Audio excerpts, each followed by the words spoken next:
EIT1 Luna Smoke Purifier Kelin. Ayan po.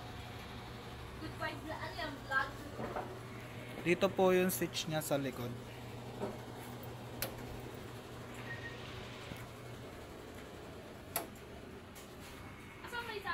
Open nyo po, may bilog siya na switch. Level 1, 2, 3 hanggang level 6. Ginagawa ko po hanggang level 3 lang.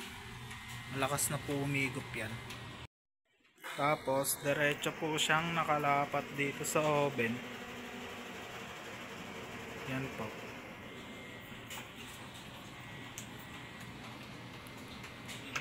Make sure lang na mahina lang yung washer ng powder para hindi siya umangat ng umangat, para maigop dito ng smoke purifier. Ang uling palit ng filter neto nung Monday. Yan po, working naman po siya at good na good po siya.